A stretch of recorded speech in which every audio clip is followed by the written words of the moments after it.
ውድ የቻናላችን ተከታታዮች በዛሬው ዝግጅታችን ኢትዮጵያ የጂኦግራፊ እስረኛ ሆና ለዘላለም ትኖራለች ብሎ የሚያስብ ኢትዮጵያዊ ካለ የሞተ ነው ሲሉ ጠቅላይ ሚኒስትር አብይ አህመድ መግለጻቸው፣ የህዝብ ተወካዮች ምክር ቤት አባሉ አቶ ክርስቲያን ታደለ በጠና ታመዋል መባሉ፣ አቶ ጌታቸው ረዳ የጠቅላይ ሚኒስትር አብይ አህመድ መጽሐፍን ያሞካሹበት ንግግርና ሉዓላዊ የባህር በር ለማግኘት የሚደረግ ዘመቻ ህገወጥና አደገኛ ነው ሲል የኤርትራ ማስታወቂያ ሚኒስትር መግለጹ የተመለከቱ ዜናዎች ይዘናል። የቻናላችንን ቤተሰብ በመሆን እንድትከታተሉን የአክብሮት ግብዣችን ነው።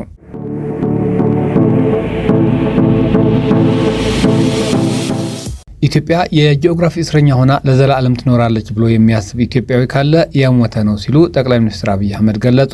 ጠቅላይ ሚኒስትሩ በጻፉት የመደመር መንግስት መጽሐፍ ምረቃ ስነ ስርዓት ላይ ባስተላለፉት መልእክት ኢትዮጵያ ሰላም አስቀድማ ድህነትን ትፋለማለች ብለዋል። ኢትዮጵያ መውጫ መግቢያ በሯን ታበጃለች፣ ይህ ጉዳይ የማይቀር ነው ያሉት ጠቅላይ ሚኒስትሩ ይህ ሲሳካ ምናልባትም እኛ ላንኖር እንችላለን፣ ነገር ግን ልጆቻችን በተዘጋ ሀገር ውስጥ የሚኖሩ ድሃ ሳይሆኑ የታሪክ ሰሪ ልጆች ሆነው ከራሳቸው አልፈው ሌሎች ሀገራትን የሚያግዙ ይሆናሉ ብለዋል። ኢትዮጵያ የባህር በር ለማግኘት ጦርነት ያስፈልጋል ብላ እንደማታምን የገለጹ ጠቅላይ ሚኒስትሩ ጥያቄዋን በሰላማዊ መንገድ ስታቀርብ ቆይታለች ብለዋል። ቀይ ባህርን መልሶ ለመጠየቅ የሚሰጋና የሚጠራጠር ትውልድ ሊኖር አይገባም ሲሉ አሳስበዋል። ኢትዮጵያን ቆልፎ ድሃ ካደረጋት የባህር በር ችግር መገላገል አለባት ብለን እናምናለን። ከዚህ ጉዳይ ላይ ከማንም ጋር በሰላማዊ መንገድ ለመምከር ፈቃደኞች ነን ሲሉም አስገንዝበዋል። ነገ ላይ ኢትዮጵያ ከራሷ አልፋ ወንድም ሀገራትን የምታገዝ መሆን አለባት። ይህ እውን እንዲሆን ደግሞ መንግስት ያስፈልጋል ያሉት ጠቅላይ ሚኒስትሩ መንግስት ዛሬ ላይ ሆኖ ነገን ማወቅ አለበት ብለዋል።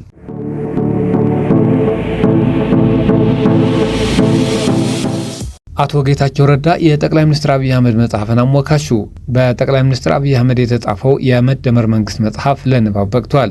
የጠቅላይ ሚኒስትሩ የምስራቅ አፍሪካ ጉዳዮች አማካሪ ሚኒስትር ጌታቸው ረዳ ትላንት በተመረቀው የጠቅላይ ሚኒስትር አብይ አህመድ መጽሐፍ ላይ ሂሳዊ ዳሰሳ እንዲያቀርቡ በተጋበዙበት ወቅት ከረጅም ጊዜ እውቀት አጠር ትንተና ዘመን በኋላ ወደዚህ እውቀት ተኮር ትንተና በመቀላቀሌ ደስተኛ ነኝ በማለት ተናግረዋል። በመቀጠልም መጽሐፉ ከመጀመሪያ እስከ መጨረሻ አገሪቱ አላት የሚላትን ችግሮች የዳሰሰ ከዚያም የመፍትሄ አቅጣጫዎችን የጠቆመና በዝርዝር የዳሰሰ በመሆኑ ጊዜ ወስደን ልነጋገርበት የሚገባ ትልቅ ዶኩሜንት ነው ብለዋል። አቶ ጌታቸው ረዳ የመጀመሪያውን መደመር መጽሐፍ ማንበባቸውን አስታውሰው ያነበቡትም አቃቂር ለማውጣት እንደሆነ ገልጸዋል። በተፈጠረው ችግር ሁለተኛውና ሶስተኛው መጽሐፍ እንዳመለጣቸው የተናገሩት አቶ ጌታቸው ሲቀጥሉም በ40 ዓመቱ ግለ ታሪክ ጽፎ አገር አስተምራለሁ የሚል ሰው ባለበት ሀገር ጠቅላይ ሚኒስትር አብይ አህመድ እንኳንም ግለ ታሪክ አልጻፉ እንኳንም ሀሳብ ተኮር መጽሐፍ ጻፉ ሲሉም አስረድተዋል። የጠቅላይ ሚኒስትር አብይ አህመድን መጽሐፍ በሰፊው ያሞካሹት አቶ ጌታቸው ረዳ የመደመር መንግስት መጽሐፍ የኢትዮጵያውያን ችግሮች በጥልቅ የዳሰሰና ተግባራዊ መፍትሄዎችን ያመላከተ መጽሐፍ መሆኑን ጠቅሰው ችግሮችን ከመሰረቱ ለመፍታት ወሳኝ መሆኑን አመላክተዋል። አስተሳሰብ ላይ ትኩረት አድርጎ ከቁጭት የሚነሳ መጽሐፍ ነው ያሉ ሲሆን ነገሮችን አፍርሶ ከመስራት ይልቅ አዎንታዊውን ማስቀጠልና አሉታዊውን ማስተካከል ላይ እንደሚያተኩር አብራርተዋል። ይህም ኢትዮጵያ ለዘመናት የሄደችበትን ተቸካይ የፖለቲካ አካሄድ የቀየረ አታይ ስለመሆኑ ገልጸው ፖለቲካችንን ያሸነፈ አካል እንደፈለገ ሁሉን ይጠቅልል ከሚል አካሄድ የሚያወጣ ነው ብለዋል።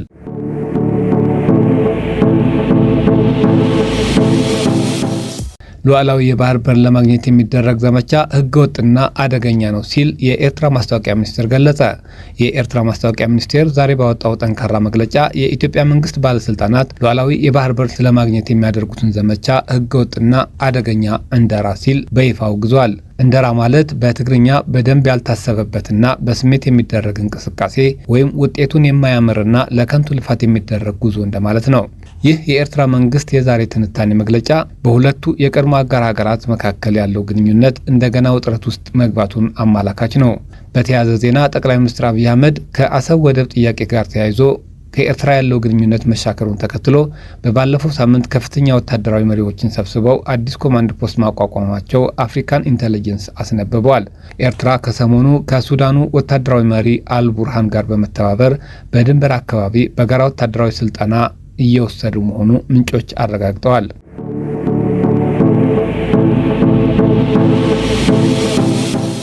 የህዝብ ተወካዮች ምክር ቤት አባሉ አቶ ክርስቲያን ታደለ በጠና ታመዋል ተባለ።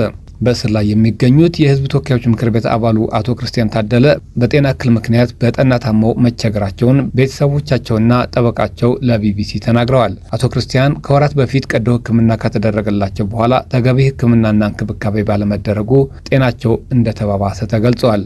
ጠበቃቸው አቶ ሰለሞን ገዛሃኝ አቶ ክርስቲያንን በቅሊንጦ ማረሚያ ቤት ሲጎበኙ በጠና ታመውና ደክሞ ማግኘታቸውን ገልጸዋል።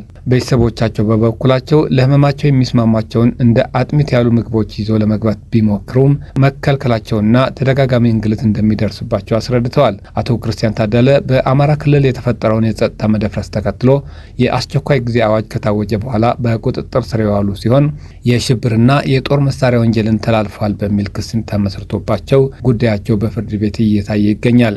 ቀጣዩ የፍርድ ቤት ቀጠሮም ጥቅምት 10 2018 ዓ.ም ነው።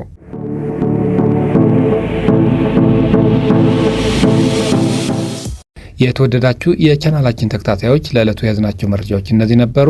አብራችሁን ስለነበራችሁ ከልብ እያመሰገንን ቻናላችንን ሰብስክራይብ በማድረግ ቤተሰብ እንድትሆኑ በመጋበዝ እንሰናበታችኋለን። መልካም ጊዜ።